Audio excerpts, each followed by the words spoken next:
Assalamualaikum warahmatullahi wabarakatuh. Nama saya M. Arif Rahman. Saya mahasiswa Teknik Kimia Universitas Sriwijaya. Kali ini saya akan memaparkan terkait perancangan pabrik kimia sodium bikarbonat. Sodium bikarbonat memiliki nama dagang produk soda kue atau nama lainnya itu natrium bikarbonat. Sodium bikarbonat memiliki rumus kimia NaHCO3. Sodium bikarbonat memiliki wujud berupa solid atau serbuk. Sodium bikarbonat memiliki beberapa sifat fisik dan kimia. Salah satu di antaranya yaitu berat molekul sebesar 84 gram per mol. Sodium bikarbonat memiliki banyak manfaat, di antaranya untuk menetralkan asam, pengembang dalam pembuatan roti atau kue, dan lain-lain. Sodium bikarbonat banyak digunakan di berbagai industri, di antaranya industri farmasi, makanan, dan lain-lain. Ini adalah perbandingan proses dari beberapa referensi paten.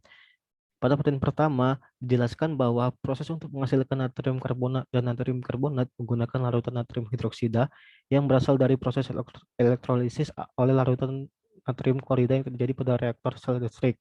Kemudian untuk paten yang kedua itu dijelaskan bahwa trona padat dilarutkan dalam air dan larutan air yang dihasilkan dimasukkan ke dalam kristalisasi monohidrat untuk menghasilkan natrium karbonat.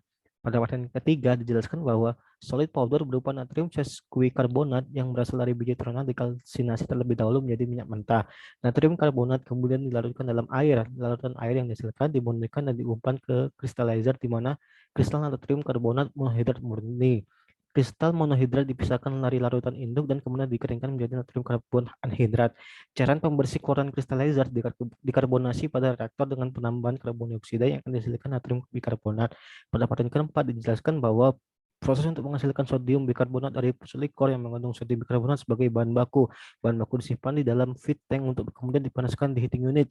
Puslikor yang sudah dipanaskan lalu dicampur dengan cold slurry stream di mixing point. Ini adalah proses flow diagram pembuatan sodium bikarbonat. Pada proses feed treating dilakukan dengan menghancurkan biji trona ke dalam bentuk yang lebih kecil, lalu kemudian dipanaskan dengan proses kalsinasi. Bahan baku yang telah dilakukan treating kemudian dibentukkan kembali dengan menggunakan filtrasi pada unit purifikasi. Pada unit kristalisasi 1 terjadi proses kristalisasi awal dan merupakan unit terjadinya reaksi antara sodium bikarbonat dan karbon dioksida. Unit pengeringan dilakukan untuk mengeringkan sodium bikarbonat wet solid yang merupakan keluaran dari unit sperasi. Keluaran dari proses drying ini ialah sodium bikarbonat yang diinginkan. Purge liquor yang berasal dari aliran bawah, proses sperasi akan masuk ke unit kristalisasi 2 dan setengahnya akan masuk ke dalam tailing pond yang merupakan tempat pembuangan. Kristal slurry yang masuk ke dalam unit sperasi kemudian akan dipisahkan menjadi solid enriched slurry dan clarified stream. Solid enriched slurry kemudian direcycle atau dialirkan kembali ke aliran hasil kristalisasi 1 untuk bergabung dengan aqueous sodium bikarbonat yang masuk ke dalam unit sperasi. Kristal slurry yang keluar dari unit kristalisasi 2 yang masuk dalam proses pendinginan didinginkan dengan menggunakan cooling exchanger. Kristal slurry yang sudah didinginkan kemudian dimasukkan kembali ke dalam unit kristalisasi 2 untuk dikristalkan kembali dan dapat menjadi feed dalam unit kristalisasi awal. Ini adalah volume ekspor dan impor sodium bikarbonat tahun 2015 sampai 2021 yang didapatkan dari bps.co.id. Ini adalah volume impor dan volume ekspor pada tahun 2015 sampai 2021 menggunakan rumus laju pertumbuhan per tahun yang tertera pada slide. Ini adalah volume impor dan volume ekspor pada tahun 2022 sampai 10 tahun ke depan atau 2032 dengan menggunakan rumus proyeksi pertumbuhan tahun ke X yang tertera pada slide.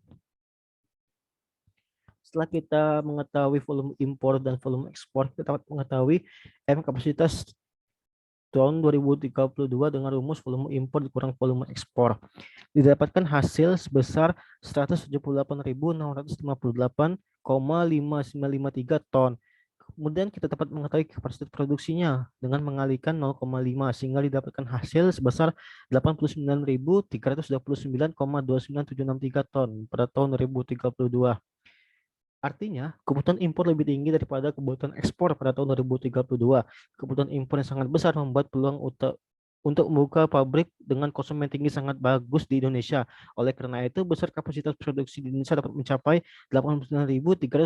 89.329,29763 ton per tahun pada 10 tahun ke depan. Itu saja pemaparan dari saya. Terima kasih atas perhatiannya. Wassalamualaikum warahmatullahi wabarakatuh.